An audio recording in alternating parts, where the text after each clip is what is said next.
and passenger toll revenues also increasing by that 8% level. In total, the Thruway collected $673 million through September. These collections are comprised of, again, $612 million in toll revenues, $11.5 million in lease revenues, $46 million in EZ Pass toll by mail and special hauling permits, and interest on investments as well, and $3.2 million in other sundry revenues. Through September, Thruway operating expenses totaled $329 million, which is about 9% above last year. This increase is primarily due to the payment of marketing fees associated with the fiber optic system, the leasing of the fiber optic system, increases in the EZ Pass and toll by mail administration costs, and other costs as well. But on an overall basis, when you compare those figures to the budget, our operating revenues are above what we had planned for by about 3%. And on the operating expense side, we're right on track. We're only 0.7% above our 2022 budget target. That's a summary of where things stand through September, and I can answer any questions. Any questions for Matt? If not, can I have a motion to advance this item? Can I have a second? If there's no further discussion, all in favor? Aye. Any opposed? Let's move on to item 3, which is approval of the 2022 revised budget and the 2023 proposed budget for the New York State Thruway Authority. Again, we'll hear from Matt Howard. Thank you again. And as you indicated, this resolution seeks the committee's approval of the revised 2022 budget and the proposed 2023 budget. This presentation is as much about continuing to move forward and maintain the Thruway as one of the safest highways in America as it is anything else. So with that, let me just jump right into the key points related to the 2023 budget. The budget at a glance. The 2023 overall budget is $1.2 billion and includes $397 million for Thruway operating expenses, $356 million for debt service, $368 million for capital projects across the system, $45 million for the Governor Mayor Como Bridge, and $69 million for reimbursement for New York State Police Troop T costs patrolling the system. For 2023, Thruway traffic is forecast to be 366 million transactions, reflecting a decline of 3 million transactions, or 0.9% below the revised 2022 levels. For 2023, there's an $800.7 million toll revenue forecast that actually reflects a reduction of about 10 million, or 1.2% below our revised 2022 levels. And I'm going to expand on that a little bit more later in the presentation. For our capital program, our 23 through 2027 capital program, this would provide $1.9 billion for Thruway Authority capital projects. This includes $1.7 billion for system-wide projects and roughly $234 million for Governor Mayor Como Bridge project costs over the 23 through 27 plan. 2023 budget revenues. The proposed 23 budget is based on, again, a total revenue forecast of $889.6 million, which is $8.4 million, or 0.9% below the 2022 levels.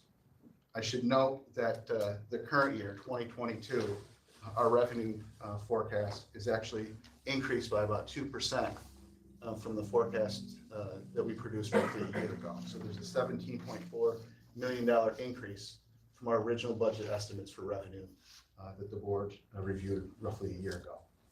On an overall basis, the $889 million includes total revenues of $800, violation and fees of about $61, and other sundry revenues, including concession, interest income, and permits of $27 million.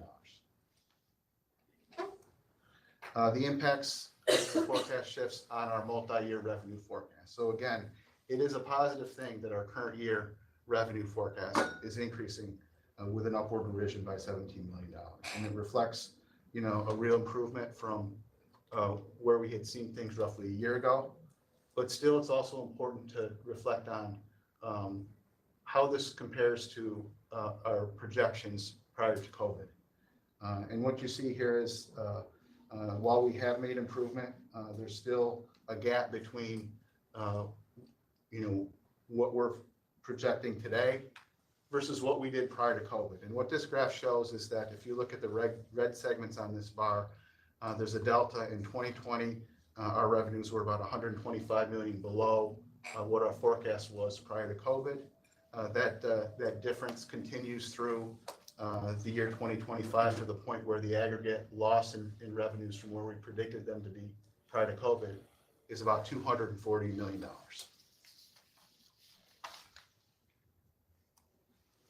Slide 5 is the 2023 budget summary. I'm going to start with the revised 2022 budget, which the revised budget totals for 2022 $1.08 billion. This reflects a downward revision of $65 million from the budget that was approved a year ago. Most of this downward revision relates to schedule adjustments for capital projects that have been the effect of reducing the spending levels in 2022 and shifting those expenses into 2023. So, on an overall basis for 23, the proposed 2023 budget totals $1.2 billion.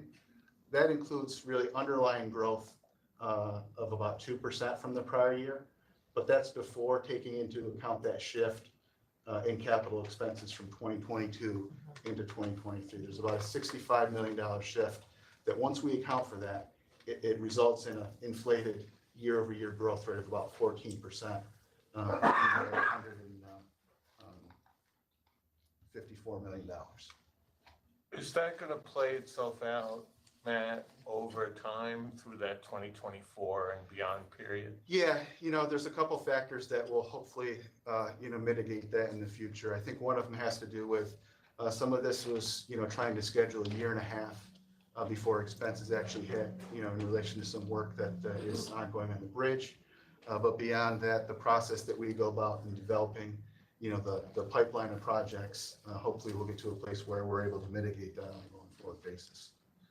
The 2023 budget also includes, again, $397 million in operating expenses and $69 million for the state police troop T expenses. Those are the operating expense line. That's about a 4% growth rate from the revised 2022 levels.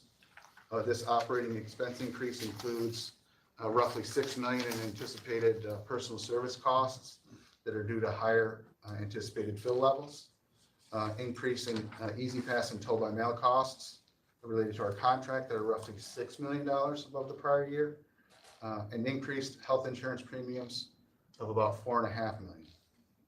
The 23 budget also includes $356 million for debt service, and the authority's capital program is expected to increase again, a lot of it due to that shift from 22 to 23, from a revised level of $327 million to $412 million in 2023. Again, much of that increase on the capital projects is associated with the shift from 22 to 23. That program as a whole, capital in 2023 is $412 million.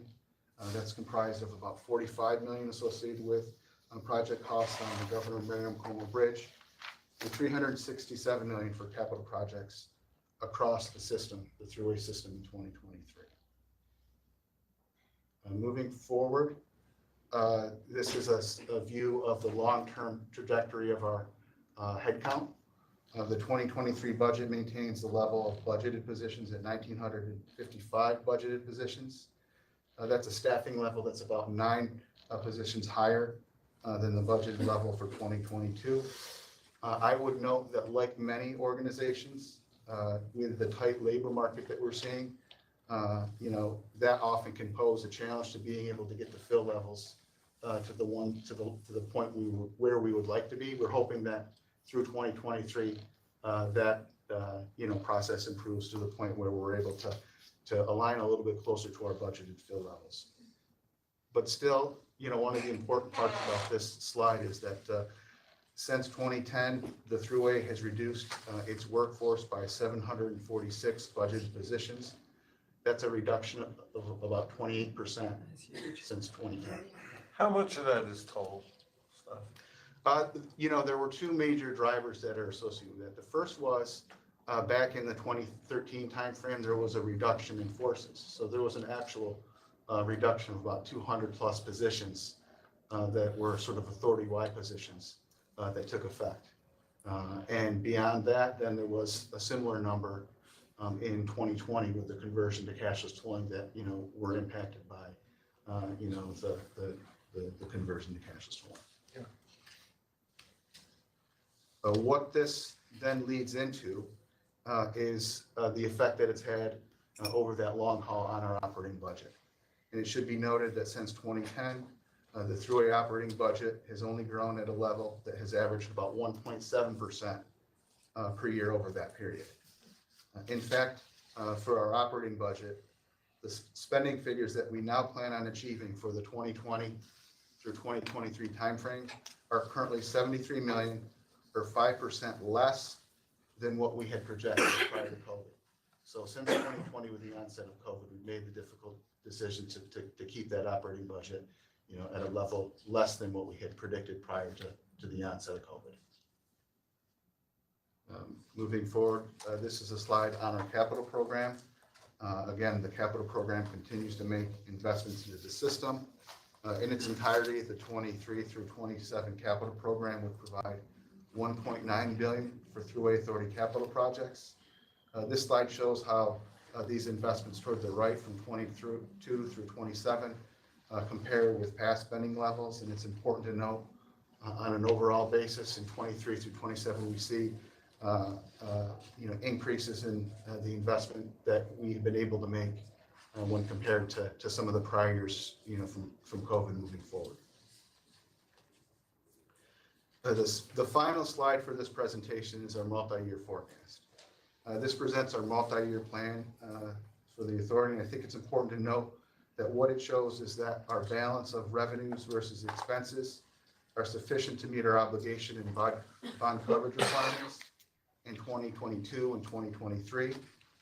However, consistent with projections from higher budgets that I presented, we see that beginning in 2024, there's a situation where our current toll rate structure fails to produce sufficient revenues to meet these needs. You can see if you look at the 2024 line, there's a gap of about $2.8 million that ultimately grows to $117 million by 2026, and eventually will grow to roughly $250 million by 2031. This slide is not only important to point this out in relation to this item, but also important as it relates to our overall revenue need in the future. With all that, I'm going to stop here and answer any of your questions. Any questions for Matt? Well, I appreciate that. I've had the opportunity to go through this with Matt previously, as I hope all of you have. I think it's important to recognize a couple things. One is that those percent changes on the early slides especially are relative to the revised budget. That's right. And that's a key point that I think needs to be reiterated. And those lost revenues from COVID are gone forever. We're not going to make that up, and that $240 million in lost revenue over the 5 years is gone forever. So it is also worth noting, and the fact that you've, Matt, kept the operating budget where you have through all of this. I think we've done a good job of managing through this crisis, but something has to happen to recognize that we've lost that. Jose? Could you explain the jump between 2024 and 2025? Yeah, that really is the result more than anything of the growth that we see in our debt service.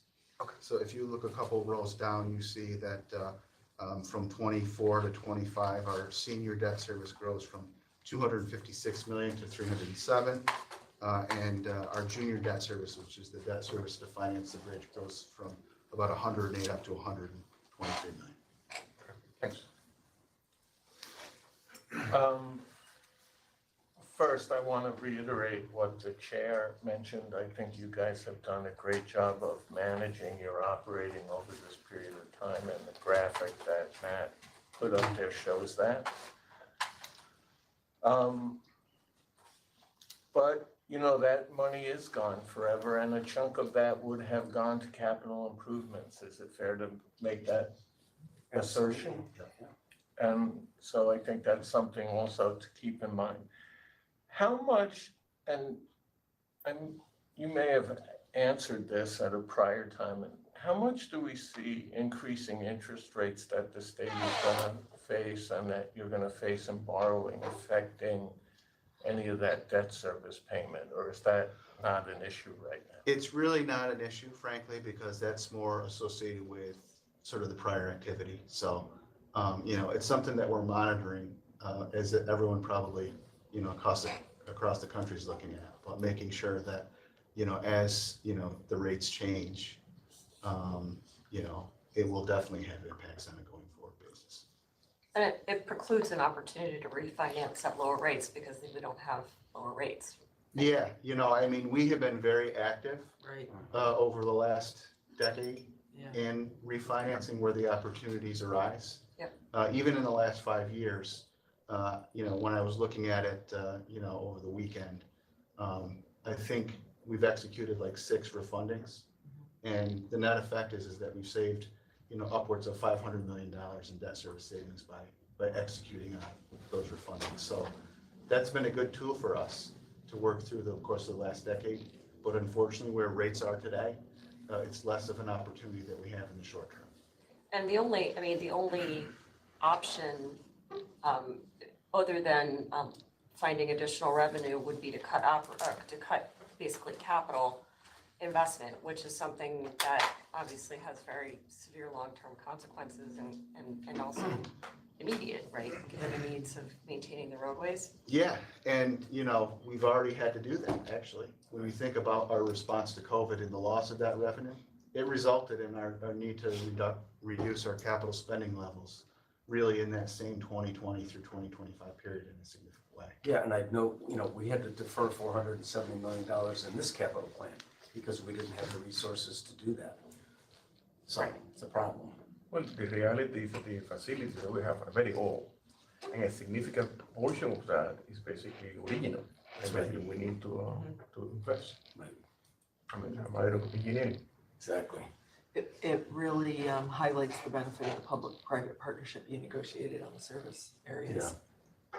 Well, we wouldn't be doing that if we had to do that on our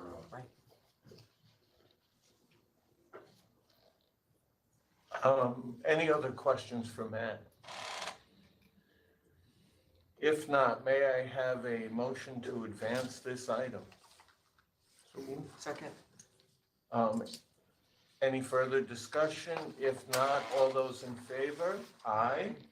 Any opposed? The motion is approved. And now we go on to item 4 on the agenda, which is approval of the 2023 Thruway Authority Contracts Program, and Rich Lee will present. Thank you and good morning. Today I'm requesting approval of the 2023 Thruway Contract Program. Staff prepared the program in conjunction with the Authority's 2023 budget. The Thruway Authority has estimated cash flow for the 2023 program is projected to be slightly over $353 million. Exhibit A of the item breaks down how we plan to spend these funds. How much will go to highway projects, bridges, the Governor Mario Cuomo Bridge, intelligent transportation systems, other facilities and studies. The list of the projects scheduled to be let in 2023 is also attached in Exhibit B of the item. In order to effectively administer the 2023 contract program and expedite the awarding of contracts, it is recommended that the Executive Director, Chief Engineer, and Chief Financial Officer be authorized to take the respective actions as outlined in the resolutions of this item. Authority staff is proposing some updates to the authorization tables contained in the resolution. These recommendations update the approval thresholds to reflect the type, sizes, and complexities of projects the authority currently lets. and better clarifies the authority's budgetary controls.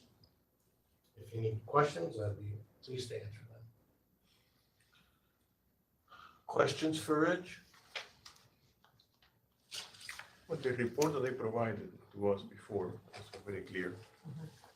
No questions. Thank you. Thank you, Rich. May I have a motion to advance this item? Second. And a second, if there's no further discussion, can I get a vote? All in favor? Aye. Any opposed? The motion is approved. Item number 5, authorizing the executive director to proceed with necessary actions to implement toll rate adjustments. Again, we turn it over to Matt Howard. Thank you.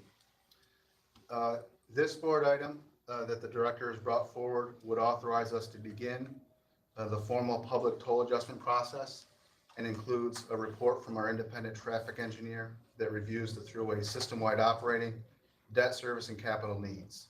It identifies projected additional revenue requirements and provides recommended toll adjustments for the authority to fulfill its obligation through the forecasted period. It also includes the draft regulations that would be submitted as part of the public rulemaking process that would progress over the course of the next year. Going forward, this formal process will include public hearings and ample opportunities for public comments on the proposed changes. At the end of this process, recommendations will be coming back to the board for final approval, and this item today represents the start of a transparent public process. The last system-wide New York EZ Pass toll adjustment outside of the Como Bridge occurred in 2010. Given that the authority currently receives no federal or state support for our operations, tolls account for 90% of the resources needed to maintain and operate our system. The impact of this was never more apparent, and we just discussed the impact when confronted by the dramatic effects that COVID had on our revenues. Again, in 2020, Thruway toll revenues declined by 17%, or $125 million from prior levels. This magnitude of this reduction was 7 times greater than anything the Thruway experienced in the last 40 years. In fact, as we just talked about, we're still recovering that lost ground. And as I mentioned earlier, the current projection is that revenues will be about $240 million lower than what we had forecasted prior to COVID for the 2020 through 2025 period. Still, we have managed to weather that storm, and it's a tribute to everyone in the authority and the strength of our organization that we were able to do so without the need of any federal or state COVID relief funds. As we talked about, since 2010, our annual operating budget growth has been limited to 1.7% per year, and every avenue has been pursued to restrain our expenses, be they for daily operations, debt service, or capital projects. Taking these actions have allowed us to extend the time frame between increases, but unfortunately, that can't continue indefinitely. Earlier, in relation to the budget, I had mentioned that the projected additional revenue need that begins in 2024 and continues to grow in future years will grow to roughly $250 million by 2031. These financial and revenue pressures are a major factor in the item that the director has brought forward today. The second driving factor is the infrastructure needs we know will only grow over time. While we continue to invest our resources in the system, we also find ourselves managing aging infrastructure that was all put into service at roughly the same time in the 1950s. Further, in 2021, Thruway staff conducted a needs assessment that identified $470 million in capital project needs that are presently not supported by the resources that we currently have available for the 23 through 26 capital program. This requires us to then shift and focus on the short-term solutions to maintain the service and safety and reliability of the road in the near term at the expense of being able to support addressing the longer term problem. And it's just like anything, when you can only focus on treating the symptoms, the longer you wait to address the underlying issue, the larger the problem becomes. By way of example, 75% of the Thruway's bridges are more than 60 years old, and 80% of the roadway foundation dates back to the original construction of the system. We know that all of this infrastructure will eventually need to be addressed in the future, and it's imperative that we begin to do so in a responsible manner to ensure that the Thruway remains one of the safest highways in the country. Again, it's that impact of the aging infrastructure and the revenue and financial pressures that resulted in the item before you today. So at this point, I'd like to provide a quick review of the plan itself. The recommendations submitted with this item include a plan for toll adjustments with the following components. Tolls will continue to remain frozen at their current rates in 2023.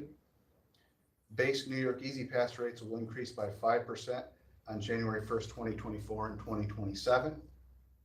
In 2024, this plan would equalize the current 15% non-New York EZ Pass differential and 30% toll by mail differential. So they both will have a 75% differential from the New York EZ Pass rate.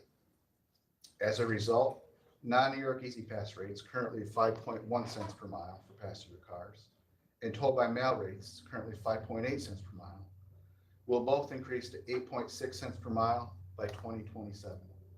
Later in this presentation, I'm going to show how, even with the 75% differential, the Thruway non-New York EZ Pass and toll by mail rates will remain below the current levels of many other systems across the nation.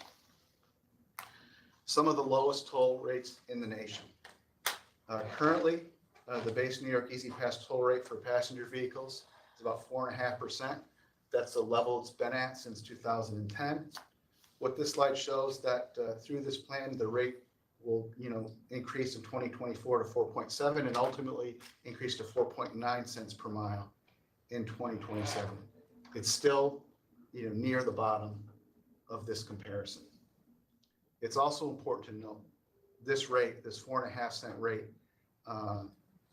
going to 4.9 cents in 2027, will apply to roughly 74% of our customer base. So the vast majority of our customers will be paying at this low rate. As you can see, many states have toll rates that far surpass this proposed levels.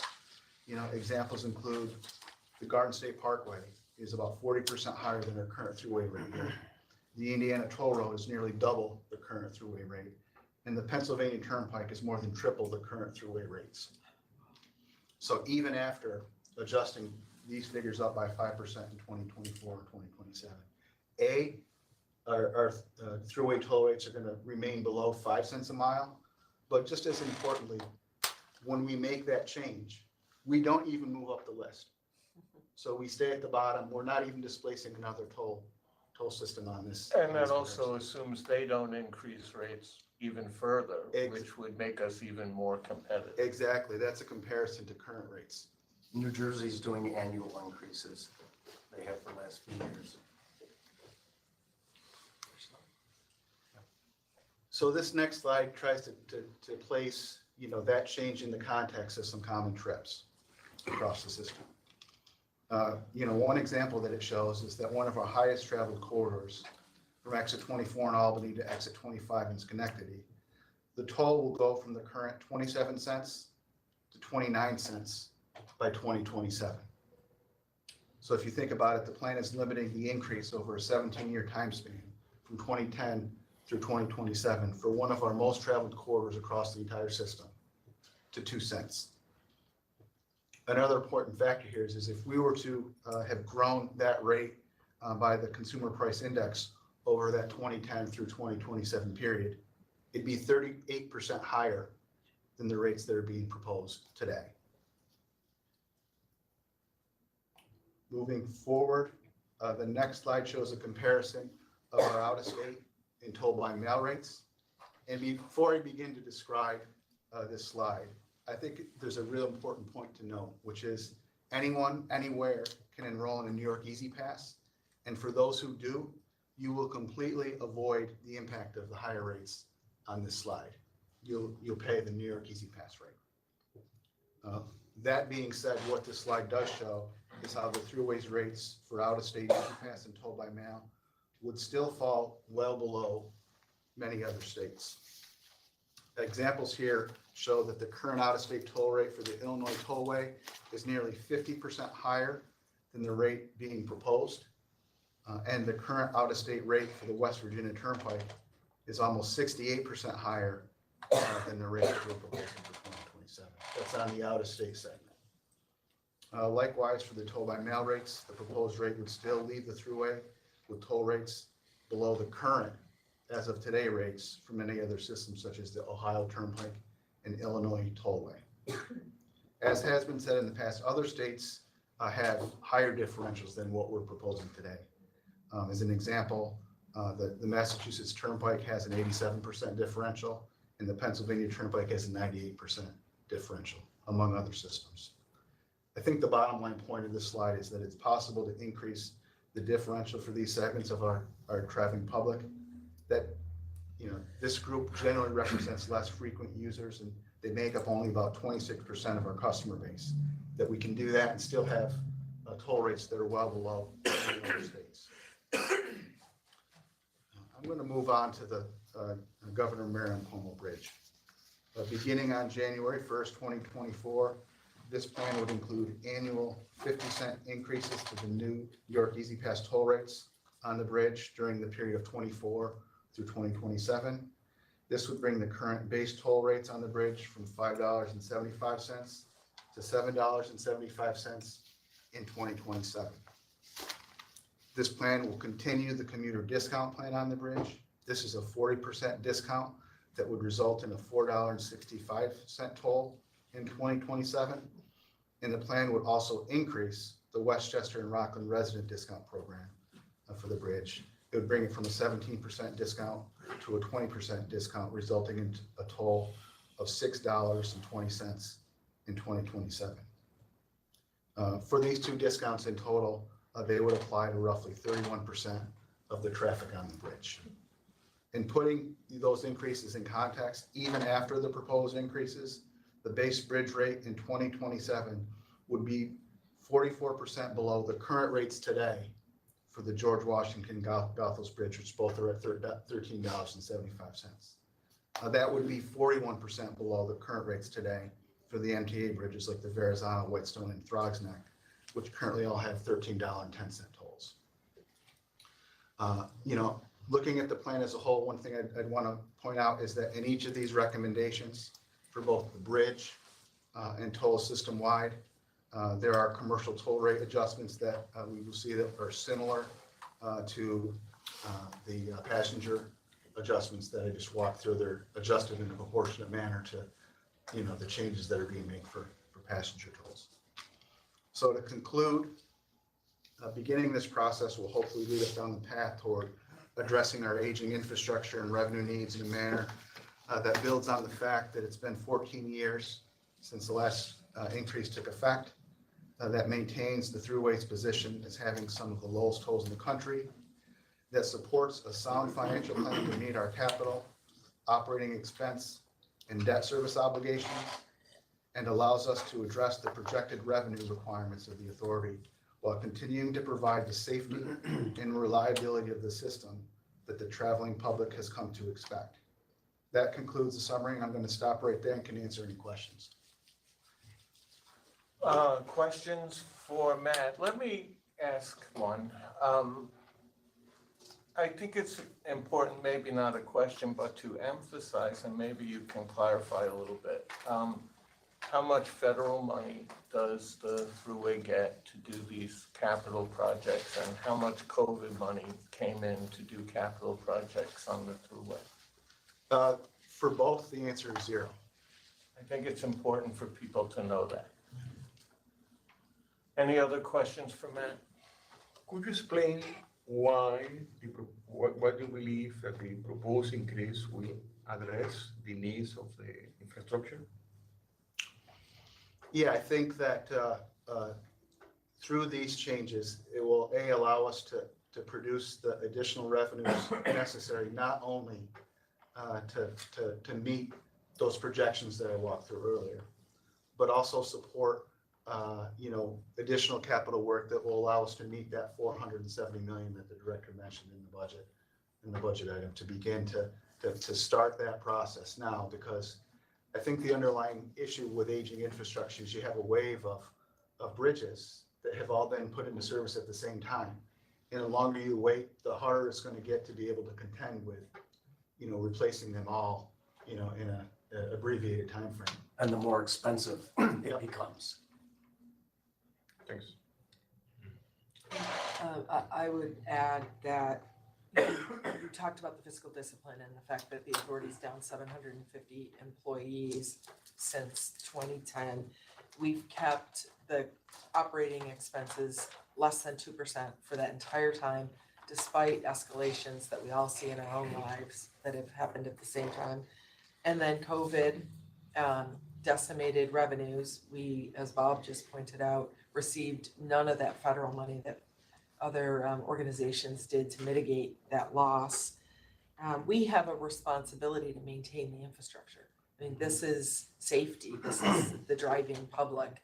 And for me, it's very easy to just say, no, we don't want toll increases. But I haven't heard any other solutions.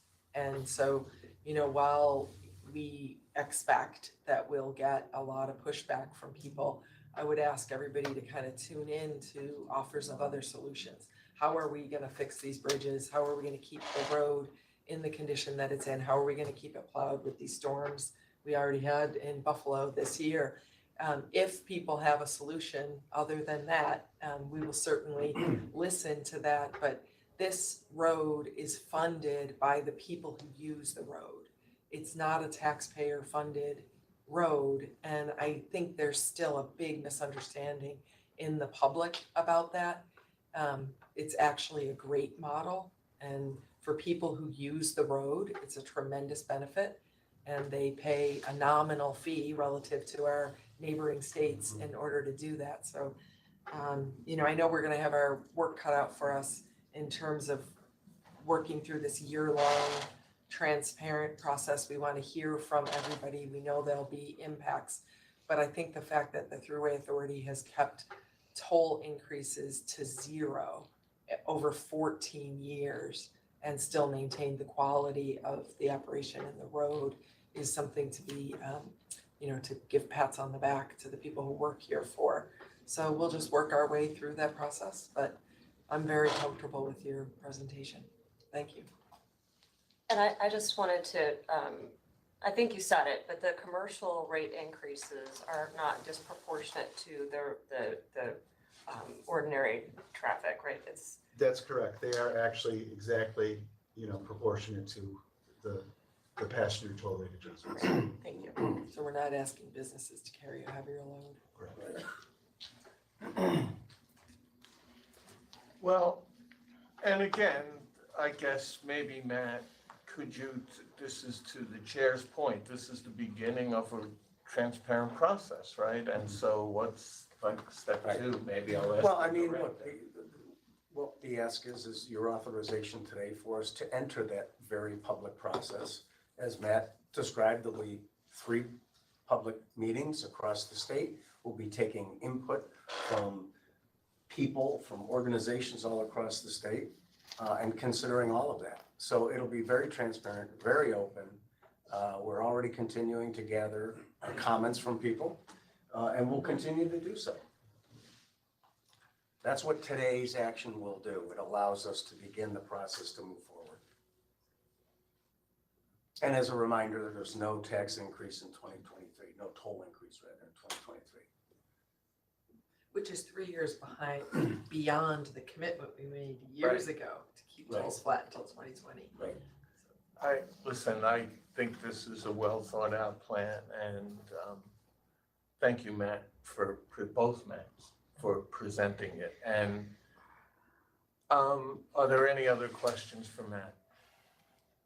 If not, may I have a motion to advance this item?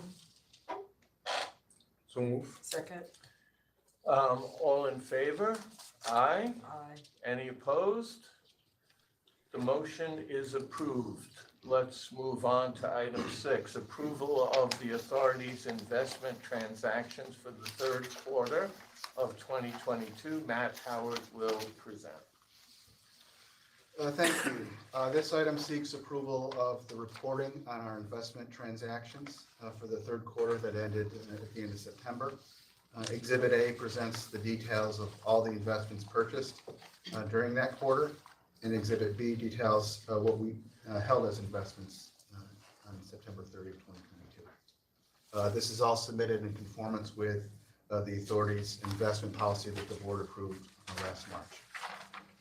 For the third quarter, we had $4.4 billion in investments, comprised of $3.1 billion in state personal income tax revenue bond program funds, $1.3 billion of Thruway Authority funds, and $30 million in trust fund program investments. The average yield for the Thruway Authority funds was 2.7% with a weighted average maturity of 79 days. That's a summary of the investment activity through the third quarter. I would note that over the summer, we did execute on behalf of the state of New York a rather significant PIT issuance that is accommodated within those numbers I reported. So I'll stop right there and answer any questions. Any questions for Matt? Just a comment, drama-wise, I would have moved this item up one, but other than that. Any other questions for Matt on this issue? I do If not, can I have a motion to advance this item? So moved. Second. All those in favor? Aye. Any opposed? The motion passes. We move on to any other business before the committee. If not, can I get a motion to adjourn? So moved. Second. All in favor? Aye. Any opposed? We are adjourned. Thank you very much. And we will move on to the audit committee. And I will be chairing the audit committee. First item is the approval of the minutes. And they've been distributed. Can I have a motion to advance? So moved. Rob, second. Thank you, Jose. Any edits? Any comments? Okay, all in favor? Aye. All right, the motion is approved. And we'll move on to Brendan Kennedy for a presentation from BST on the audit plan for the year ending December 2022. Hi guys, can you hear me okay? I don't know where you want me to stand or Here, sit. you want to come up here and I'll slide out of your way so they can all see you well? That would be great. We're Thank being you. broadcast too, so. Understood. I can slide over. Thank you all for having me. I have a brief presentation prepared. A copy should have been distributed to everybody in advance. I believe Matt's going to work the PowerPoint for me while I proceed here. So I understand you guys got a full agenda. I tend to talk quick. If there's any questions or comments, just stop me and I'm happy to address those. So moving forward to the table of contents, these are the areas we're going to talk about. A lot of these areas should be familiar to you folks. There's a few things when we get to the audit approach that will be new for the 2022 audit that we'll walk you through. Okay, moving on to page 3, just to confirm the scope of services, the first item we have listed here is the financial statement audit.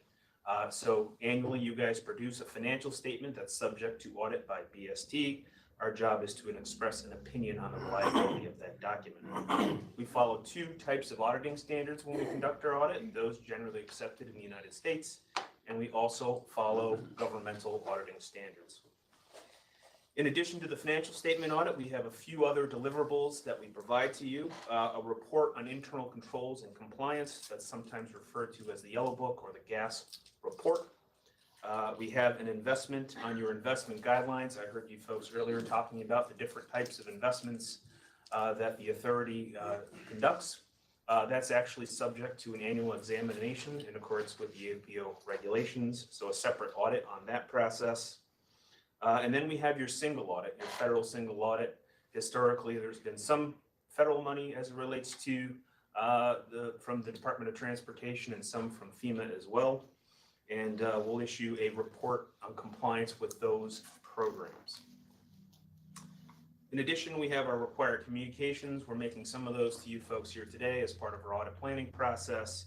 And finally, to the extent we have any management letter comments, which would be improvements on internal controls or other observations from a qualitative perspective, that would be our final deliverable to you folks. The engagement team. What's nice about this is, and we don't always get this, is we have continuity. We have relatively the same team. BST has done tremendous with staff retention. So Donald Carabini is our secondary reviewer. He reviews all the deliverables. You may have heard John Gibbs before. John was recently promoted to partner, and he had historically functioned as our manager, but he's going to continue on in that role even though he's a partner. And I'd like to especially highlight our MBE teaming partner, Catabac, also known as Team Avaloria. They're our MBE teaming partner. We're thrilled to have them back assisting BST. And even when you dip below that level to the senior associates and associates, a lot of them are still with BST and they'll be returning in that capacity. So we're looking forward to a smooth and efficient audit process. Again, just some information on the team here. Team Avaloria is our MBE teaming partner. We're thrilled to have them back. They have audit staff right here in the Albany area, and they also, I know, work with, I used to work at KPMG as well, and they do a lot of work with KPMG on the state audit. So they have a lot of familiarity with the state and local government arena. So again, they're a great teaming partner to assist us here on the Thruway Authority audit. We're going to confirm management's responsibilities and then do BST's responsibilities. First and foremost, the financial statements that you produce are the responsibility of the Thruway Authority. I know you guys do a monthly report, which is very close to US GAAP, and then you take that report and update it at year end. You're responsible for internal controls as it relates to the preparation of the financial statements and monitoring those internal controls. And finally, you're going to be responsible for providing us with all the information we need to conduct the audit. Historically, we've received tremendous cooperation from the authority, and we're looking forward to, again, working with these folks. So we're going to conduct our audit again in accordance with both U.S. government auditing standards and the generally accepted government auditing standards. We're going to perform a number of substantive tests. We're going to look at some of your internal controls. This year in particular, I'd like to focus a little bit more on the IT-related controls. It's going to be a mix of substantive tests and analytics. And of course, with that comes some professional judgment. We're going to have to assess management estimates and consider those kinds of transactions. And then we're going to go through all of your accounting policies to make sure that your significant practices are compliant with US GAAP, and to the extent there's any new accounting standards to be adopted, that those have been properly implemented. And in doing all these things, we're going to obtain a reasonable assurance that the financial statements are free from material statement, and all of that's going to be the basis for our audit opinion. And historically here, we've had unmodified opinions, which is the highest level of assurance we can give you folks that the financial statements are free of material error. So all that culminates in the audit opinion, which we hope to present to you in the March timeframe. I won't spend too much time here on this little pictorial. BST has a 4-phased audit approach. In that top left, we call the pre-audit. And so during the year, we're speaking with Dave Malone and his crew and the folks here. As things pop up, we're actually very proactive here with the Thruway Authority with the intent to ensure there are no surprises when we get to year end. And so that pre-planning phase really does encompass the entire year. And then we get to the planning and risk assessment. That's kind of where we are now. And we're planning to visit you folks, I think, in the next couple of weeks to do some of that preliminary internal control testing, make sure all of our files are set up and position ourselves for the year-end audit. And then the audit field work I like to refer to as the guts of the audit traditionally. Again, that's in the February timeframe leaking into early March. Again, we'll talk about the timeline. That's where we spend the bulk of our time, probably about 60%. And then finally, we have the reporting and conclusions. And that's where we draft our audit reports, we present those to you, and meet for our final audit committee meeting. This next slide here going on is just the timing. And again, we're in the planning phase right now, November, December. We've had some talks with the accounting and finance people. Our field work traditionally is in that February, March timeframe. And then because of the ABO requirements, we have a 90-day filing deadline after year end. So we need to have everything buttoned up and filed with the state no later than March 31st, 2023. And historically, we've had no issues achieving that objective. We talked earlier about traffic and how post-COVID things have declined. And it made me think of this. So in particular, when the pandemic was ongoing, BST implemented a number of tools and technology. And one of them is Audit Dashboard, which is basically a repository for folks to upload documents as part of the audit. So traditionally, we would email Matt and his team and Dave a list of things we need. Now it's all done on this tool called Audit Dashboard. And if you flip to the next page, you can kind of see an example of what it is. It has all the requests on it, and you folks have the ability then to upload documents directly to this. And so while we like being on site, we like working shoulder to shoulder with our fellow colleagues here at the Thruway Authority, it does provide us the ability to work remotely, and we've done that in the past. So there is some flexibility there, but this tool, and there's others like it, have allowed folks to shift some of that field work out of the field and do it remotely. And I can tell you just anecdotally, as we have a statewide government practice, we do travel less. Our traffic is down, our number of hotel nights are down, and we don't see, we're not sure how that's going to impact in the future, but just anecdotally, our firm does travel a little less than we did pre-pandemic. So that's the reality of the situation. With that said, I immediately have to leave this meeting and drive to Long Island, so I'm going to make you some money. I'm going to make you some money. I'm going to ride on some bridges, so I'm going to try and do my part, guys. I swear. Key areas of audit focus. These next two pages are fairly standard. These are your big classes of transaction. There's a lot of money flowing through the authority. We spend a lot of time on your cash and investment management, and that includes that examination of compliance with the investment guidelines that you have to adhere to. Revenues and receivables are a significant class of transaction. We've implemented that tollless, or not tollless, excuse me, cashless. Yeah. The problem is if it's totally. Right. Strike that. That's a real problem. Right. So the toll by mail program, you know, that was something that you folks had implemented last year. Again, we're going to take a look at that. You know, you do have a real robust system of controls and processes in place, and we intend to beat that up. Capital assets is probably the largest item on your balance sheet. You know, so going through those projects, making sure costs are properly captured, assets are being depreciated properly. To the extent there's any impairment or things that we would consider, we'd have to go through that as well. So just large audit areas of the authority. Moving on to the next page there, accounts payable and accrued expenses. There's a number of things that goes into this, not just your traditional AP, but I've lumped together here some of those significant accounting estimates. We're participants in the New York State retirement system, and so we rely on reports produced by ERS, PFRS. Well, we don't have the PFRS here, I don't believe. We have an OPEB valuation. That's a significant liability. You're going to find that liability probably went down for the 2022 period simply because interest rates have gone up. The discount rate that we use in our OPEB valuation likely increased, so you're going to see some benefit there, at least on paper. Bond payable and related accounts. I would expect, as you said, refundings are probably going to go down. That was an area of focus in the past, and we would capture those and disclose those present value gains on the refundings. But we'll still reconcile and tie out all of your bond-related transactions, make sure all your premiums and deferred gains or losses have properly been calculated properly and tie those out. And finally, operating expenses. This has just kind of always been a focus of mine, particularly in the government industry.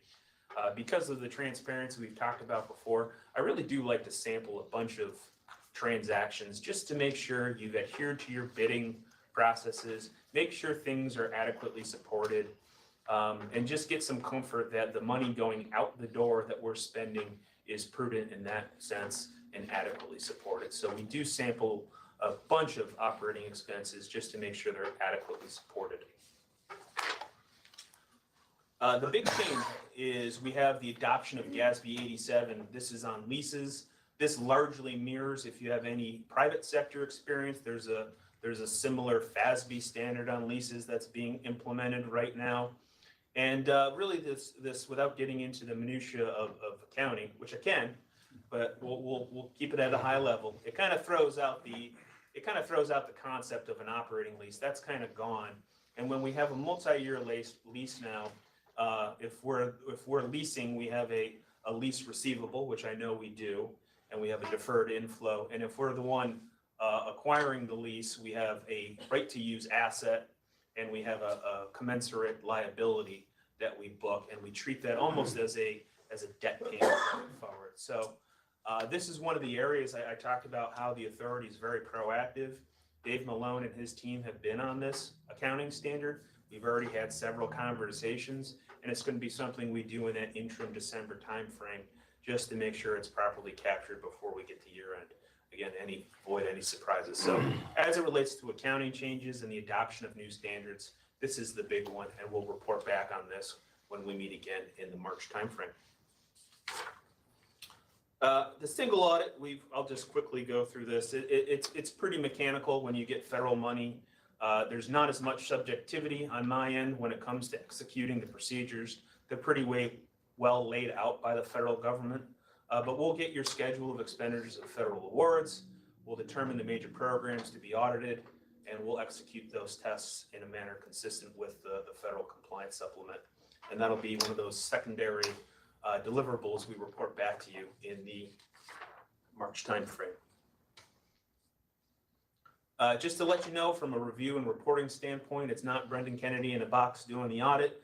There's a lot of checks and balances that go into this audit. So after the financial statements are prepared, we will do a preliminary review. I will go through the financial statements in detail. I'll provide my comments to Dave and the group.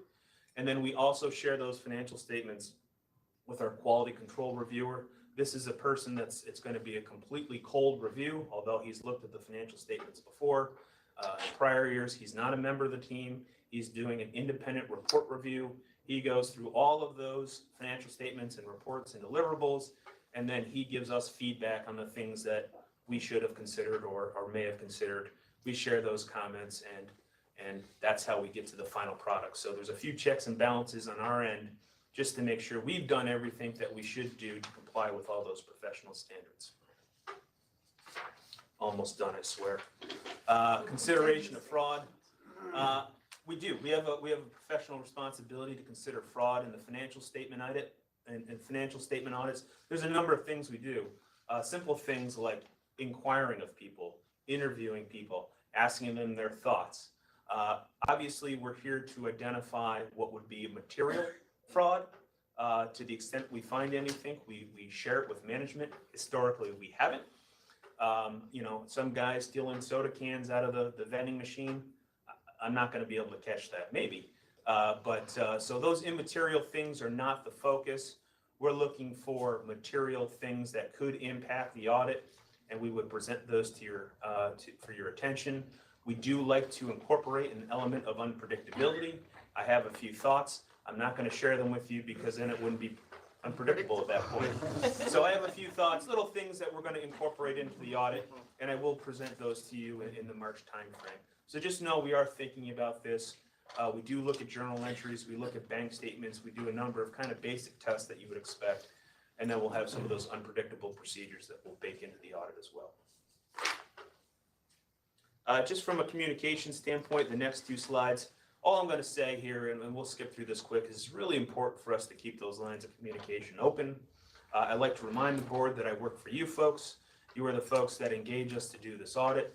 If there's questions or comments you have for me, please share them. And if I have anything of substance for you, I will certainly share it with you as well. I can say management of the authority has done a great job communicating to us during the audit period. As things arise, the team has been very proactive again at talking to BST and getting our input again to avoid any surprises because of that tight turnaround that we have at year end. So we can skip past those two communication slides. And finally, this last slide, independence. I'm simply confirming our independence. We have a process at BST to make sure that everyone is aware this is an audit client, making sure that we're compliant with all those professional standards. And I'm here today to represent that we are independent relative to the authority and therefore able to conduct the audit. So with that said, those were my prepared remarks. If there's any questions, I'm happy to answer them. Again, we're excited to be here. We like working with the Thruway Authority. I believe this is our 4th year in our 5-year arrangement. So We've got a good team. We've got a nice returning team coming back. We've got our teaming partner we're excited to work with. And so we'll be here in the coming months and we'll meet back again here in March to talk about how it went. One quick thing. First, I think we oppose soda theft in Yes. principle. Yes. Just so that's clear. Just talking about the cans. But second, can you talk a little about the IT piece? Because I think lots of organizations, including others that I have the pleasure of working with, have these same concerns. I'd be interested. Yeah, so we're actually going to, we're likely going to subcontract a piece of this with a firm we've used in the past. I brought them to a number of organizations. And what we're going to do first is go through your general IT controls. That's kind of the foundation for all of your internal control systems. And so just give some feedback on those general IT controls. Those are your disaster recovery, your basic things, your change management, et cetera. And then what I'd like to do is think about some of those. We have other things we do here at the Thruway. We have service organizations, and we do get those SOC reports. They produce internal control reports. But to the extent we have any IT controls that we rely on here at the authority that I think would benefit the audit, we may test. We may use this firm to assist us in identifying those and then have our own IT people test them. So it's the way of the world. It's less paper. It's more information technology. And so having these skills to execute those kinds of IT tests are growing. And certainly here again with the cashless tolling, not the free tolling, those are the kinds of things we got to think about. And we do again have service organizations with SOC reports. Those are internal control reports that they produce. We have to go through all of that information because otherwise you're just looking at a report that a computer prints out, and that's not audit evidence. So there's going to be instances where you have to test internal controls. Otherwise, you wouldn't have captured all of the the audit procedures that you need to do.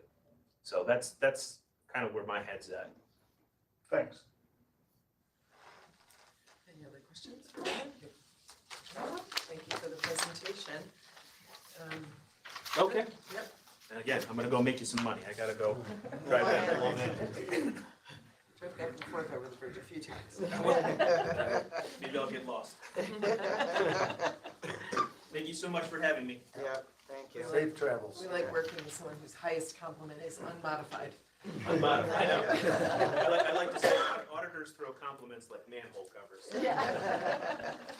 Thank you. We don't have to take any formal action on that presentation, so we'll move on to agenda item number 3. Matt, the audit plan for the Bureau of Fiscal and Toll Audit. Thank you. As you mentioned, this item is a review of the fiscal and audit toll plan for 2023. Each year, fiscal and accounts conduct a large number and wide variety of risk-based audits and reviews. This plan lays out the planned activities for the Bureau of Fiscal and Toll Audit and what to undertake in 2023. The plan identifies 5 key areas of focus, including the audit of revenues and reimbursements, including reconciliation, reporting of cashless tolling trips and revenues, concessionaire revenues, and reimbursement of federal disaster assistance. The second category is auditing financial reporting and regulatory compliance, including auditing of monthly, annual, and year-end reports. The third includes auditing of contract compliance and billing payment activities. Fourth is reviewing asset control, including equipment and material control policies. And fifth is auditing of salary and benefit calculation and expenditures. We're staffed by accountants, auditors, aides, clerks, and other staff who average roughly 9,000 staff hours, produce over 500 audits annually. In your committee binder, you find a copy of the proposed audit plan and the details of the specific audits that we expect to perform in these 5 key areas in 2023. I'll stop right there and see if you have any questions. Anybody have any questions? All right, can I have a motion to approve? And a second, all in favor? Aye. Aye, the motion is approved. And Mary, the 2023 internal audit plan and projects, please. Welcome. Thank you. On behalf of the Department of Audit and Management Services, I submit the 2023 audit plan and projects. They can all be found in your committee binder for review. I would be happy to answer any questions. Anybody got any questions? All right, can I have a motion to advance? So move. Thank you. Second. Second, all in favor? Aye. The motion is approved. There being no further business for the audit committee, can I have a motion to adjourn? So moved. All in favor? Aye. Aye, we are adjourned. And we will move on to the governance committee, which I will also chair. And first is the approval of the minutes of the governance committee. I will move those. Can I have a second? I don't know. I can't remember who's on the governance committee, Tanya. I know it's Deland as the chair, Yeah, and I'm, and it was and I, you, yeah. and Bob, not Bob, it was Don? I'm Don, gonna yeah, second it then. yeah. Do we have a quorum of the governance committee? So you're ex officio, we can name somebody on an ad hoc Thank you. I'd be happy to basis. serve. Okay. Okay, There good, you go. thank All you. right. We're gonna ask. So thank you, Tanya, for your notes. You got that? Okay. All right, so I have moved the approval of the minutes. I will second. Okay, any discussion? All in favor? Aye. Aye. The motion is approved. And Andy Trombley's up next. Update to the procurement contracts policy, please. Welcome. Thank you. Good morning, Chair Mahoney, Authority Board members, Director Driscoll. It's an honor to be with you today. I'm here to present the attached revisions to procurement contract policy number 25-5-01. Request your approval to advance the resolution to the full board for consideration. Part of the Vision Forward initiative, the Office of Procurement Services, in partnership with the Authority Counsel's Office, conducted a review of all procurement policies and procedures in an effort to reach some strategic objectives, including maximizing procurement opportunities for minority, women, and service-disabled veteran-owned businesses, streamline and standardize authority policies consistent with other New York State public authorities, improve our customer service and time to delivery for goods and service metrics within procurement services, and incorporate all recent statutory changes. To that end, I am requesting that the governance committee approve this item and authorize authority staff to present this item to the board. Thank you for the opportunity to speak with you today. I'm happy to answer any questions you may have. I will- Deferring to our volunteer. I'll move the item. Okay. I will second the item. All in favor? Aye. Aye. The motion is approved. And there being no further business for the governance committee, can I have a motion to adjourn? I will. I will second. All in favor? Aye. The governance committee meeting is adjourned. I would like to call to order the board meeting of the New York State Thruway Authority. This scheduled meeting has been duly noticed as required by the open meetings law. May I have a motion to enter the board meeting? So moved. And a second, Jose, thank you. All in favor? Aye. Aye, we are now in our full board meeting, and the first order of business is the public comment period for speakers to address items on today's agenda. Tanya? Yes, we have 5 comments that came in. Lori submitted comments in opposition to the proposed EZ Pass differentials. Her full comments will be included in the official record. Rockland County Executive Ed Day submitted a letter expressing his opposition to a toll adjustment. His full letter will be included in the official records. Glenna Chance, Director at MCSadvocacy.com, submitted comments expressing concern about the proposed EZ Pass differentials and its possible impact on members of the disabled community. Her full comments will also be in the official records. Sharon Kelly Bland submitted comments in opposition to charging different rates for different people. Her comments will be included in the official records. We also received an email from Kyle O'Grady in opposition to toll increases at the Mario Como Bridge. And his email will also be included in the official records. All right. That concludes the public comment period for today's agenda. And before we get started with the consent agenda, I want to share the news with all of you that our fellow board member and friend, Don Rice, has stepped down as a member of our board. He served on this board for more than a decade and chaired our audit committee. And I think we're lucky to have had his service as long as we did, because we all know Don is a very busy man.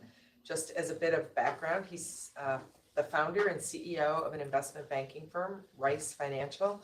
His company has grown into a leading municipal investment banking firm and is one of the leading lenders to historically Black colleges and universities in our nation. In addition to his time serving on our board, Don served as a board director for Kettering University, New York City's Head Start program, and New York City's United Neighborhood Houses. Don has received several notable awards, including Entrepreneur of the Year by the National Association of Securities Professionals, and this year was named among New York's notable Black leaders in cranes.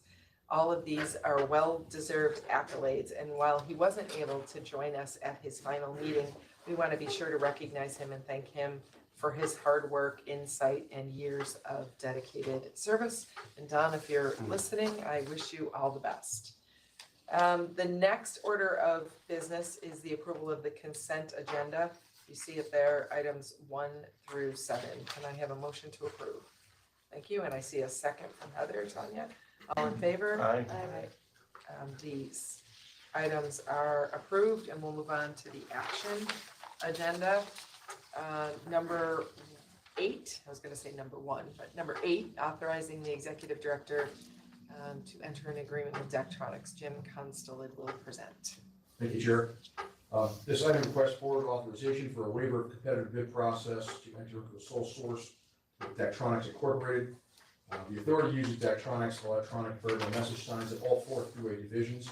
There are over 160 Daktronics electric signs and components on Governor Mario and Como Bridge alone. System-wide Daktronics products include VMS signs, while overhead and ground mounts, speed limit signs, and lane control signs. This agreement would be for spare parts and depot repair for Daktronics signs.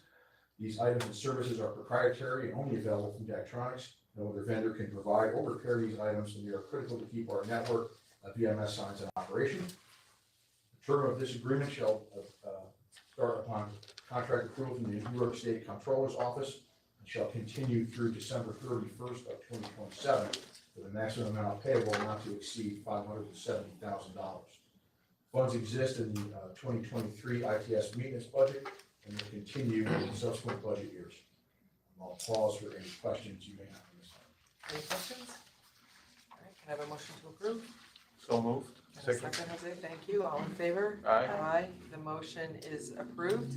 And Jim, as I told you when we had an opportunity to talk earlier, I don't know who's gonna be opposed to chainsaw safety. The floor is yours.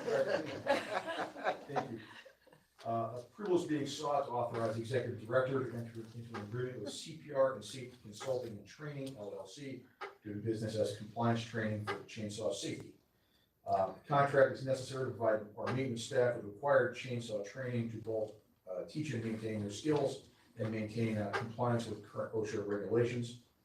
On May 18th, 2022, the authority advertised in the contract reporter through a focused RFP.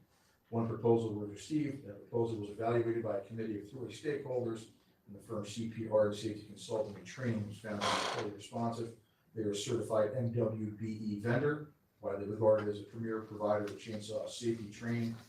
The agreement will be for a 3-year term with the option to renew for 2 one-year periods. The contract will begin on January 1st of 23, and the total amount spent is not to exceed $173,430. I will pause for any questions you may have on this item. You know, some movie directors might be against the whole thing. But I'm in favor of it. Would you like to make a motion that I reflects that? will, I so moved. Okay, second. All right.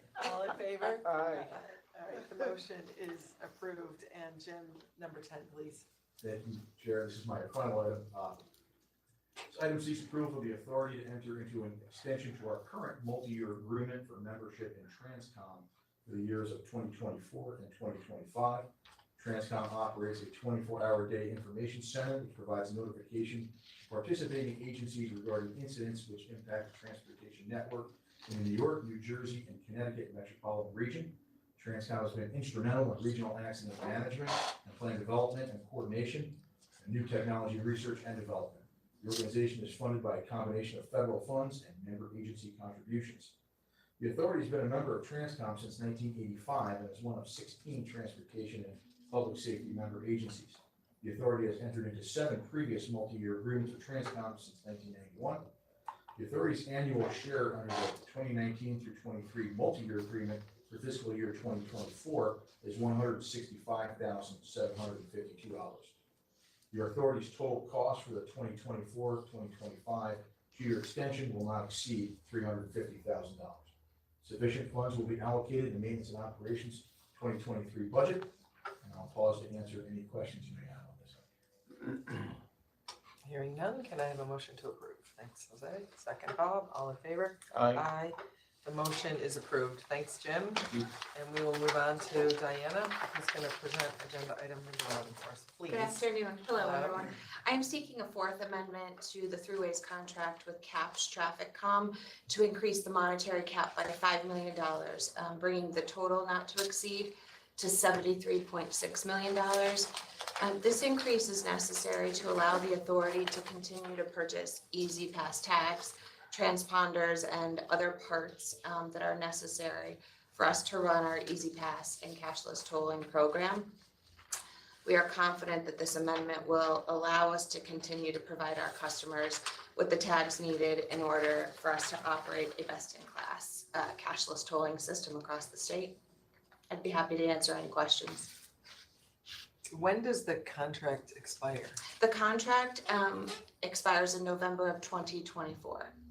Okay, and this is the fourth amendment to the current one. Yes, ma'am. Okay. Anybody have any questions? Motion? Jose, second. Heather, all in favor? Aye. The motion is approved. And I have in my notes that Frank will present, but I see Joe. Yes. Okay. He's in warmer climes, so I'll take over for him.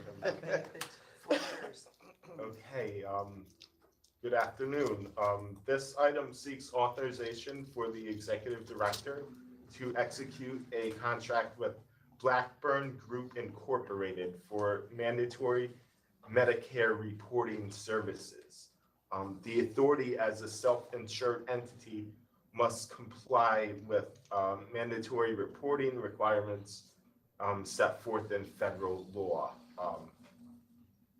as it relates to the personal injury litigation and claims where the Thruway needs to pay out money.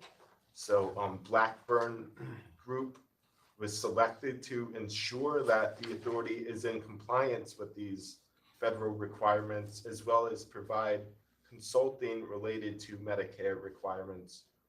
They were selected pursuant to an RFP. This agreement is for a term of 5 years, beginning on January 1st, 2023, and is for a maximum amount payable of $35,000 through the life of the term. Any questions? Motion, Heather, thank you. Second, Bob, all in favor? Aye. Aye.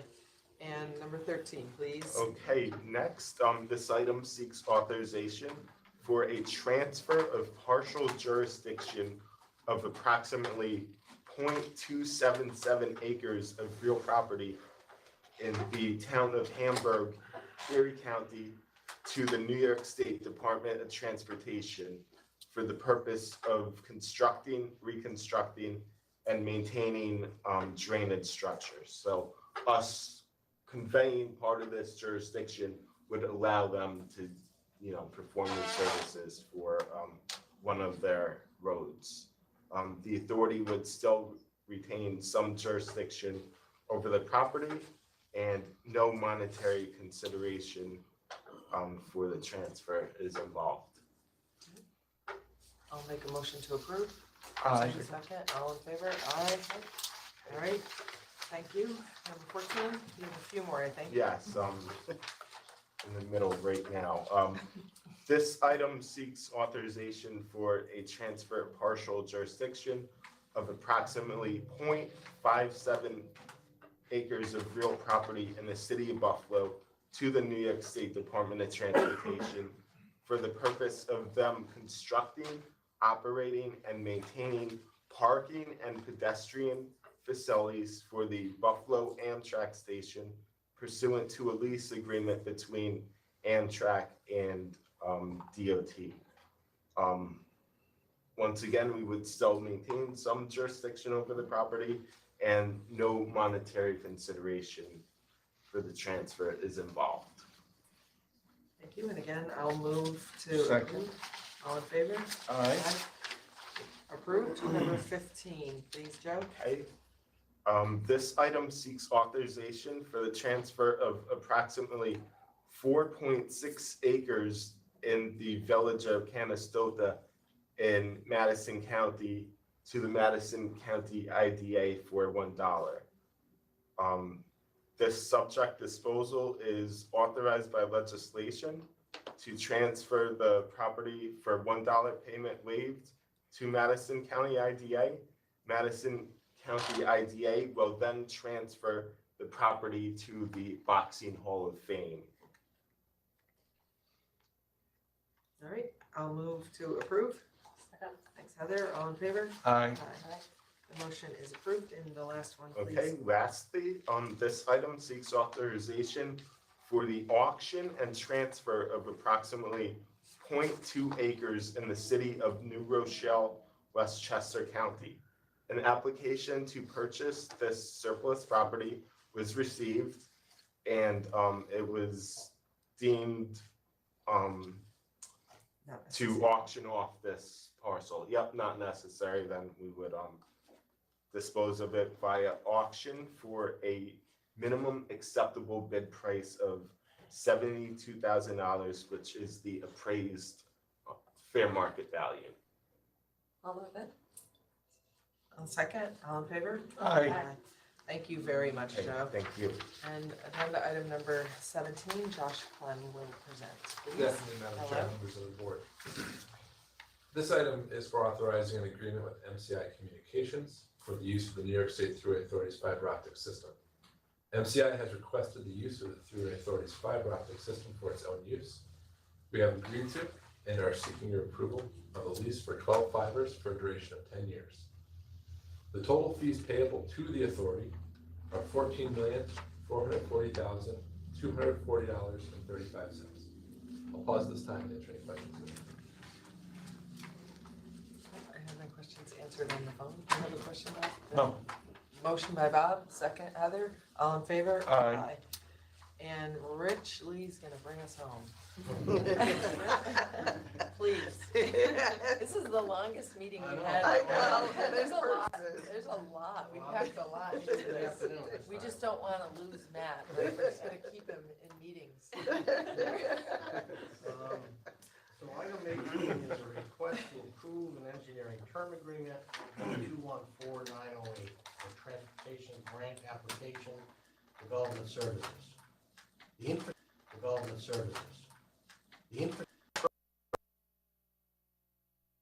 infrastructure of this term agreement will assist the authority with the development of competitive applications. The maximum amount payable is $1 million. There's the standard 30% MWBE goal and 6% SDVOB goal. It's a 3-year term with an option to extend for 2 additional 1-year terms. 4 firms submitted letters of interest, 3 of which were shortlisted. Henningsen, Durham, and Richardson Architecture and Engineering PC is the selected firm. Sufficient funding for this agreement is provided for in the 2023 and 2027 contracts program. Any questions? Questions for Rich? Do you have to recuse? No. Okay. Can I move the Yes, item? and I'll second. All in favor? Aye. Thank you. Rich, number 19, please. Okay. Item number 19, and the next item number 20, are both to authorize additional funding for 2 striping contracts led by the authority on November 9th of this year. The majority of the cost increase related to these contracts is due to rises in material and labor costs since these projects were originally budgeted. Authority staff performed the required bid evaluation, which concluded the bid is reasonable and reflects accurately the work described in the contract documents. For both of these, the additional funding is available from project deferments and bid savings from the 2023 contract program. Item number 19 specifically is a request to add $271,069.50 to D214899. Which is an Albany and Syracuse Division pavement striping at various locations. The original budget amount was $825,000, and the low bid was $1,096,069.50. Questions?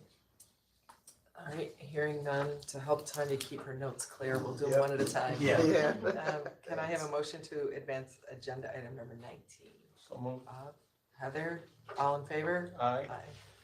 The motion is approved, and agenda item number 20 the same. Yep. Item number 20 is authorize additional funding for D214901, which is installation of pavement markings at various locations in the Buffalo division. The low bid was $1,363,196.74. The original budget amount was $1,125,000. Thus, this request is for an additional $238,196.74. Any questions? I almost feel like you could ask us for anything right now. Is that all you want, Rich? I was gonna question the 74 cents, but no.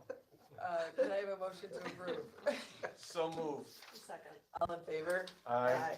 Thank you very much. This has been a lot of, I can tell a lot of preparation went into this meeting, and I appreciate everybody's time and thoroughness. And I will turn the floor over to Director Driscoll for his report to our board. Okay, thank you, Madam Chair. So let me pass out to you, Jose. Yeah. This is a Thank you. year-end final report on the Vision Forward project, which many of you have heard about, and I'll just give a brief recap of this. And, obviously look at that at your leisure going forward. So as you recall, a little more than 2 years ago, the Thruway Authority completed the system-wide conversion to cashless tolling that ended nearly 70 years of cash toll collection. While cashless tolling changed how we functioned on the collection side, it presented an opportunity to review and modernize our operations, business processes, and technology across the organization. To assist in this effort, we brought in Accenture at the beginning of the calendar year and divided the work into 2 phases. Phase 1 was analyze the current state and provide recommendations for improvements. Phase 2 was work to implement recommendations and initiate process change. The objective of the engagement was to review the impact of the transition to cashless tolling. With more than 500 authority employees participating, Accenture made 94 recommendations covering 20 areas, including communication, human resources, training, capital program, procurement, tolling infrastructure, governance, and technology. With the help of Accenture, the authority completed 15 of the 34 quick wins that we identified. These were recommendations with short-term implementation timeframes. Most notably, we created 2 new departments and an improved capital project development process. The new Department of Revenue Management, led by Diana Nebbiolo, is responsible for tolling and non-tolling revenue operations, as well as exploring new revenue opportunities. We've also established the new Strategic Center of Excellence, led by Erica Beardsley, which is responsible for strategic planning, program management, and continuous improvement. The improved capital project development process is far more inclusive, pulling in feedback from our critical internal stakeholders. It incorporates a commitment beginning in 2025 of at least $50 million in project lettings each year towards full depth replacement work on the roadway. It ensures the authority has a 5-year project pipeline, which positions us to better target resources to priorities, and if identified, tracking nearly ready projects to be accelerated within the plan. We now have a foundation by which the authority will continue to develop a 5 to 10-year strategic plan focused on our authority's guiding principles.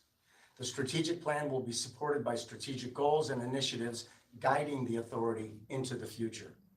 The Center of Excellence is currently working with departments and divisions on setting strategic goals and anticipates presenting a working draft document to this board in March of 2023. It's important to note that the authority, with your support, moves into the next phase of this project by undertaking a similar analysis across our 4 divisions. This will ensure that the authority's top to bottom review of operations and business practices is completed system-wide and positions the authority to meet the challenges of operating a high-speed superhighway well into the future. And I want to thank you all for your support on this project. That's really been beneficial, and it will continue to be so going forward. So that said, just a few brief comments as well. As you know, I called you several weeks ago in advance to inform you of my pending retirement. Thank you for keeping that under your hat before I announced it. And I want to say thank you. I want to say thank you because you have been very supportive, not only of myself, but you've been very supportive of everything that we've tried to do here at the Thruway Authority. You know, I'm blessed in a lot of ways. When I left being mayor in Syracuse and I came to state service, I had the opportunity to lead the Environmental Facilities Corporation, and then I led the Department of Transportation. And I can't think of a better place to end my career here in state service than at the Thruway Authority. I have high expectations, and I can be, I think, pretty persistent much of the time. And I think I want to recognize the staff that is around this table here today. And there are people who are not here today and also across our divisions who have bought in.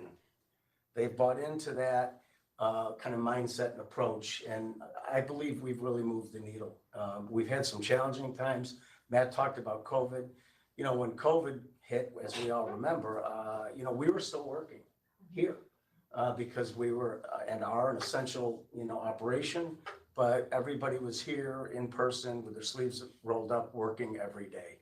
It has been an absolute honor to work with all of you over these past 5 years. And, you know, Joni, you and I go way back, and I want to thank you for the advice you've given me. It's been numerous times, and I always appreciated that. Heather, I really appreciate, you know, your perspective on the private side of things and what you bring to the board. Jose, you know, when I was thinking about moving into the drone space here and how we utilize that technology, you invited me up to the campus several times. I appreciate your insight and advice on that. We have done that, by the way. We think that's going to really provide big benefits in the future in terms of safety, but also as we talk about how we continue to modernize the Thruway and take advantage of a 570-mile uninterrupted right of way. And Bob, you know, you and I, we 13 years for me in state service. You and I have interacted at every level that I've been on, and you've been on a lot too, and I appreciate all that you've done. So it's just been a terrific experience for me. And none of it would be possible without the folks that you see here and across. So I think a lot of good things have happened. There's more good things that will continue to happen. I have full faith and confidence in this staff here at the authority. They understand what needs to get done, and that role about, you know, continuous mindset improvement, I think is going to carry forward, and it's really going to mean great things for the Thruway Authority in the long run. So I've said a lot. Thank you. I appreciate everything, you know, that you've done to help support me. Oh, we It's been a pleasure. appreciate you. Yeah.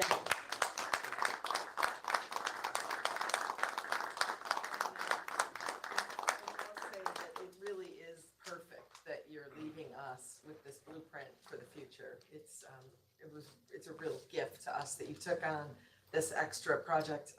And I'll say you took a lot of my talking points. Yeah, that's what I was gonna say. You had to have the last word. I wasn't sure when to talk, whether I should talk before your report or after your report, but anyhow, I was going to talk about some of the things that you did, about how your experience you came to us from DOT only 5 years ago. I mean, it seems like a long time. Thank you. Yeah, sorry. It seems like a long time, but I say only when you consider how much you've accomplished in those 5 years. And you came to us with that expertise, as well as the expertise that you brought from EFC, where you were president and CEO, and that financing of infrastructure. That has all inured to the benefit of the Thruway Authority. And as Matt mentioned, he and I go way back. I first ran for office in 1999 and joined the Syracuse Common Council when Matt was the president. And I had a lot of fun. You can't help but like Matt. No, I mean, you're very hardworking, you're funny, we're a pleasure to work with. It's interesting because our roles are reversed. He was running those meetings. And then for those of you who don't know, Matt kicked my butt in 2005 when I tried to take his job as mayor away from him. And if you told me the morning after that race that we would be here, it's good advice for people coming up though, because, you know, we both have a passion for public service. We have very common interests, and I've really enjoyed my time working with you. I've learned a lot from you, your perspective, especially on customer service and, you know, recognizing the communities that we're part of. You know, when we had the problem with the tolls by mail, we had a couple bumps in the road. I mean, the fact that you went right there to our vendor and you saw it for yourself and you got in touch with people who had a problem and recognized honest mistakes and really got us through what could have been a lot more difficult. And I think that comes from your time in, as, you know, as mayor and as city councilor in the city of Syracuse. And, you know, we throw the word transformative around a lot, but some of the projects that you have done in your time here at the Thruway are transformative. The Governor Mario Cuomo Bridge that you took on day one and ran with and finished. With Bob. And have put belts and suspenders on now, right? And the move to cashless tolling, I mean, these are huge projects. They're so difficult with all the constituencies you have to work your way through, and you brought them both home for us, and now we're well on our way to modernizing our service centers. And I'll say, you know, with this, with the plan for the capital program going forward, you know, you've had a tremendous impact on the Thruway. You've had a tremendous impact on the people who live in the state of New York your entire career. But leaving here, you know, you can enjoy your retirement, you and Patty and your children, enjoy your family, and just sit back and I hope recognize that you've left us in a better place than you found us. Well, thanks, that's very nice. Yes, thank you very much. I appreciate that. And this is from all of us as a token of our appreciation for your service. Do you want to open it here? Yeah. Can I open it here? Okay. If you want to. It's an easy pass. This is a big easy. This is below a certain threshold, right? Yes, it is. We checked with legal, we checked with everybody, we're fine. Joe approved it. All right, just want to be sure. Oh, goodness. What are we gonna Oh, geez, I don't even have enough either. Oh, come back. Oh, there you go, look at that. Big CD. Yeah. That's awesome.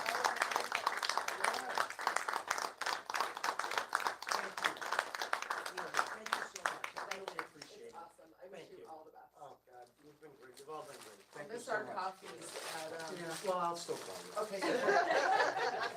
It's nice living in the same town. All right.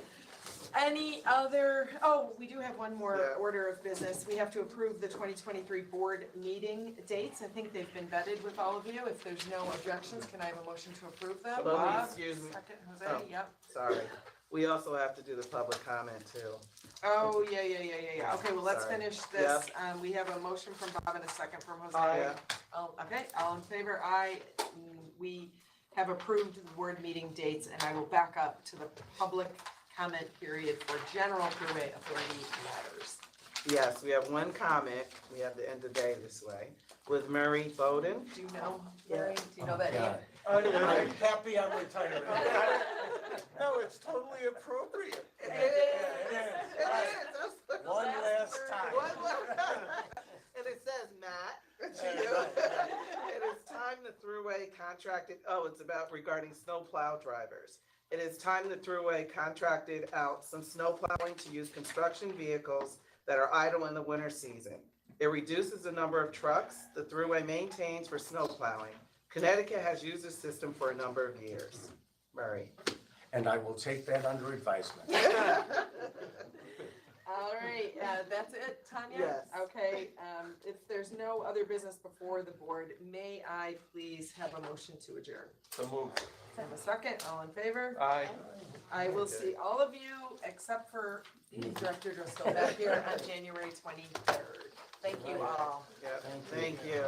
Congratulations, well done. Thanks. Yeah.